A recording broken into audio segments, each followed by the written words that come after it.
Red Bull je späť na koni, Ferrari sú jasná dvojka a zvyšok poľa bojuje o tisíciny sekundy.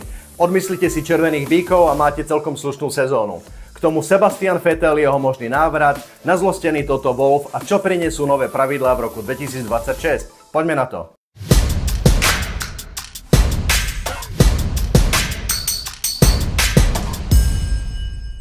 Max Verstappen síce vypadol v Melbourne pre poruchu brzd, no len málo kto by veril, že to oslabí jeho alebo tým Red Bull Racing. Do Japonska sa vrátili s veľkým nasadením. Zmenšili sa aspoň odstupy od konkurencie? Poďme sa pozrieť na veľkú cenu Japonska. S vynoveným aerobalíkom RB20 si Max Verstappen ihneď vyjazdil najrýchlejší čas v prvom voľnom tréningu. Druhý skončil Sergio Pérez a tretí Carlos Sainz. Za nimi sa opäť predviedli oba Mercedesy so štvrtým Lewisom Hamiltonom a piatým Georgeom Russellom. Japonec Ayumu Iwasa si po prvýkrát vyskúšal monopost F1 týmu RB, keď v tréningu nahradil Daniela Ricciarda. Iwasa bol takmer o sekundu pomalší od kolegu Yukiho Tsunodu. Team Williams odchádzal z Japonska s niekoľkými infarktmi. Po katastrofe z Melbourne prestal znovu dýchať v momente, keď Logan Sargent stratil kontrolu nad svojím autom a oplískal ho o bariéru hneď v prvom tréningu. Našťastie karoséria ostala neporušená. Šlo o opravený monopost Alexa Albona, ktorý stále sedlá pôvodné Loganovo auto z Melbourne. Williams donesie tretí monopost až do Miami. Ich šéf pre výkon Dave Robson tiež povedal, že vyvíjať auto aj tým súčasne je ako opravovať defekt na bicykli počas jazdy. O druhom voľnom tréningu sa veľmi hovoriť nedalo, keďže ani nepršalo, ani nebolo sucho. Nikomu sa nechcelo odjazdiť v týchto podmienkach meraný čas, okrem asi 5 pretekárov. Najrýchlejší z dobrovoľníkov bol Oscar Piastri na McLarene, ktorý potom v sobotu oslavil 23. narodeniny. Pneumatikári z Pirelli sa ihneď posťažovali na nové pravidlá, kvôli ktorým takmer nikto nejazdil. Totiž minulý rok mali všetci k dispozícii voľnú sadu intermediálnych gúm na mokré piatky. Teda okrem šprintových víkendov. Celkovo tak mohli použiť 4 sady intermediálok a 3 sady gúm do dažďa. Tento rok majú o sadu intermediálok viac, celkovo 5, a len 2 sady do mokra. Preto každý tím teraz váži, kedy ich použijú. Dôležité sú najmä preteky a nie voľný tréning. Verstappen a Pérez vystrelili v treťom voľnom tréningu posledný varovný signál svojimi najrýchlejšími časmi. Piloti Mercedesu Russell a Hamilton boli tretí a štvrtý. Hamilton zároveň povedal, že jeho auto je pocitovo najlepšie za posledné 3 roky. Max Verstappen si napokon vyjazdil pole position len 66 000 sekundy pred druhým Pérezom. Tretí bol Lando Norris, necelé 3 desatiny za Maxom. Verstappen priznal, že by to šlo aj rýchlejšie, no zvyšok sveta sa ako tak potešil tesnejšiemu štartovému poľu. Odstupy medzi jazdcami boli naozaj malé. 5. Alonza delili od 4. Sainza len 4 000 sekundy a 6. Piastri bol len o 6 000 rýchlejší od Hamiltona. 8. Leclerc stratil na Brita 20 000. 9. Russell bol len 80 sekundy za Verstappenom a 10. Tsunoda stratil na prvé miesto už 1,2 sekundy. Helmut Marko z Red Bullu opäť vytiahol kameňák, keď povedal, že lepšie Pérezové kvalifikácie súvisia s bojom o čekovú sedačku pre budúci rok. Napriek skvelému výsledku McLarenu ostávajú ich hlavní protagonisti sebakritickí. Šéf Andrea Stella predpovedá, že potrebujú ďalších 12 mesiacov vývoja, aby odstránili svoje slabiny. Lando Norris počíta s tým, že Red Bull bude dominovať minimálne do začiatku nových pravidiel v roku 2026. Tiež bol sebakritický ohľadom svojich kvalifikačných výkonov, ktoré si podľa neho vyžadujú menej útočný štýl jazdy. Carlos Sainz sa domnieva, že na vyrovnanejšie súboje s Red Bullmi potrebuje Ferrari prvý veľký upgrade. Ten má prísť až v Imole. Španiel chce tiež urýchliť rozhovory s cieľom zabezpečiť si sedačku na budúci rok. Inak Lewis Hamilton prišiel v Austrálii napokon o celú pohodnú jednotku. Strata jedného zo 4 motorov, ktoré na sezónu má, spôsobí neskôr zrejme nasadenie 5. motora a penalizáciu 10 miest na štartovom rošte. Šéf týmu RB Lauren Mekies povedal, že boj o najlepšieho stredopoliera bude počas sezóny brutálny. Brutálny je aj Yuki Tsunoda, ktorý povedal, že nekričanie do tímového rádia mu berie viac energie, než preťaženie v monoposte. Napriek tomu opäť deprimoval kolegu Daniela Ricciarda, ktorý na Japonca stratil 1 miesto a 59 000 sekundy. Austrálčan neprirovnáva súčasnú situáciu so svojím zúfalstvom v McLarene a tým RB mu dokonca prinesie do Číny aj z Brusu nový monopost. Asi aby potvrdili, že problém je v pilotovi a nie v šasi. Valtteri Bottas sa v kvalifikácii prepracoval na prekvapivé 13. miesto. Jeho ambícia je jasná a súvisí skôr s rokom 2026. Finn pomaly spúšťa rozhovory s Audi, ktoré nedávno prevzalo majoritu v Zauberi. Preteky odštartovali konečne v slnečnom počasí, no na 2-krát. Verstappen aj Perez si po štarte udržali prvé dve priečky, zatiaľ čo za nimi to vrelo viac. Až napokon Ricciardo po zlom štarte na pomalších stredných zmesiach nechtiac narazil do nič netušiaceho Albona pred treťou zákrutou a obaja skončili pomerne tvrdo v bariére.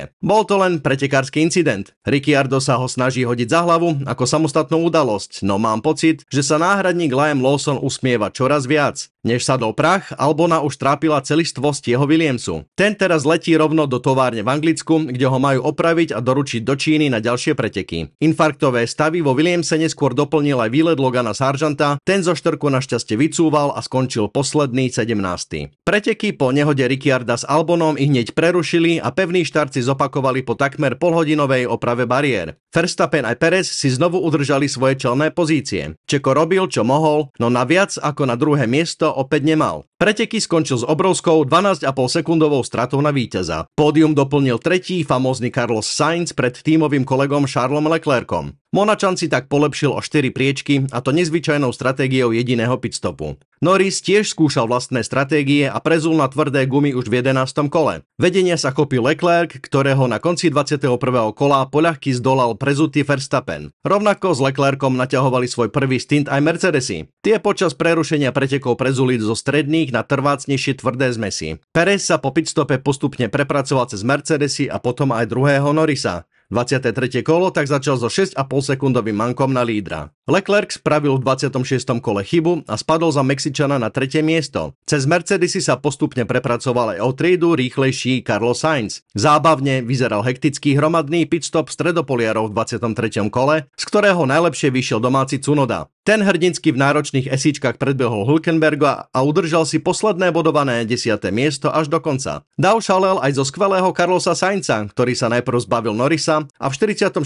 kole aj Leclerca. K záveru sa Russell pokúsil v poslednej šikane o kamikadze na Piastriho, vytlačil ho strate, no napokon ho predbehol vďaka DRS v poslednom kole. Sainz teda skončil tretí so stratou 8,3 sekundy na druhého Pereza. Španiel špeciálne vypichol svoje kvalitné tempo v poslednom stinte na tvrdých zmesiach, ktoré mu doslova sadli. So štvrtým Leclercom tak Ferrari vyťažilo z pretekov, čo sa dalo. 5. Norris potvrdil, že McLaren na Ferrari jednoducho nemalo odpoveď.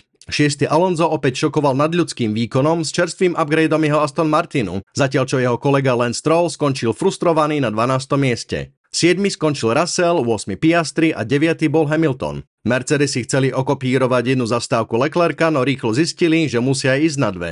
Skončili znovu ako štvrtý tím za Red Bullom, Ferrari a McLarenom, keď si odmyslíme partizána Alonza. Posledný bod oslavoval skvelý Yuki Tsunoda ako prvý Japonec v Suzuke od čias Kamuiho Kobayashiho, ktorý tu skončil štvrtý v roku 2012.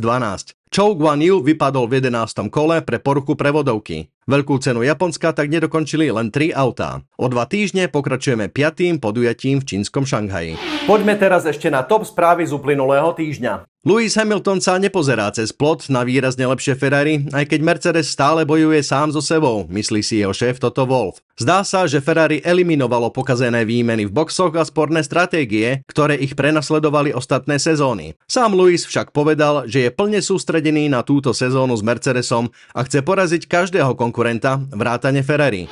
Americký mediálny gigant Liberty Media oznámil 1. apríla, že získal 86% spoločnosti Dorna Sports, teda promotéra majstrovstiev sveta motocyklov MotoGP. Stalo ich to 4,2 miliardy eur. Celkové prevzatie dokončia do konca tohto roku. Liberty Media tak vlastní dve najväčšie motoristické série na svete. Spoločnosť nebude ponúkať spojené televízne balíky F1 a MotoGP aj kvôli regulačným zákonom a dohodám s partnermi a tímami F1, povedal prezident Liberty Media Greg Maffei. Zároveň si veria, že dokážu predať MotoGP samostatne a rozšíriť jeho silu mimo tradičné motokrajiny ako Taliansko, Španielsko a Francúzsko. Nové pravidlá o pohodných jednotkách pre rok 2026 sú viac menej sfinalizované. Okrem iného ostáva ešte doriešiť pravidlá o podvozkoch. Ich cieľom by mali byť autá o 40 až 50 kg ľahšie s extra pohyblivou aerodynamikou na znižovanie odporu a špinavého vzduchu. Keďže až polovica výkonu motora bude z elektrických zdrojov, treba zamedziť dramatické spomaľovanie aut na rovinkách kvôli vybitej batérii. Autá majú byť tiež kratšie a užšie. S novou generáciou pravidiel od roku 2026 príde veľká zmena aj v tíme Red Bull Racing. V spojení s automobilkou Ford bude tím z Milton Keynes Alpines vyrábať vlastné pohodné jednotky. Max Verstappen hovorí, že netreba robiť paniku v súvislosti s aktuálnym stavom príprav nových motorov. Ak mám o všetkom špekulovať, tak možno by som sa mal bať, či budem zajtra ešte nažive, však. Naozaj sa tým príliš netrápim, skonštatoval Verstappen. Dodal, že je o všetkom detailne informovaný a do roku 2026 je ešte času dosť. Red Bull Powertrains stojí pred veľmi veľkou úlohou, keďže k existujúcim výrobcom sa pridá nováčik Audi. Na našom projekte pracuje veľa dobrých ľudí a sme spokojní, dodal holandský šampión. Verstappen sa tiež vyjadril na adresu Fernanda Alonsa, ktorého opäť spájajú s Red Bullom budúci rok. Povedal: "Je mi jedno, kto sedí vedľa. Red Bull sa vždy držal tradície mladých jazdcov. Tento trend porušili už s podpisom Sergia a špeciálne by to platilo u 42-ročného pretekára. Max si všimol už aj Tota Wolffa. Po pretekoch povedal: "Poslednú dobu bol toto veľmi milý, povedal o mne veľa pekných vecí", zasmial sa Holanďan na adresu šéfa Mercedesu, ktorý poľuje po jeho službách. George Russell po svojej nehode v Melbourne kričal do vysielačky, aby prerušili preteky. Ostal totiž visieť uprostred trate za nebezpečnou 6. zákrutou. Teraz chce, aby Formula 1 zaviedla automatizovaný bezpečnostný systém ohlasovania virtuálneho safety car, ktoré by sa aktivovalo i hneď po takejto nehode. Podľa Russella existujú okruhy a pasáže, kde rozhodne každá sekunda. Inkriminovanú 6. zákrutu v Melbourne, respektíve jej výbehovú zónu, teraz prerobia.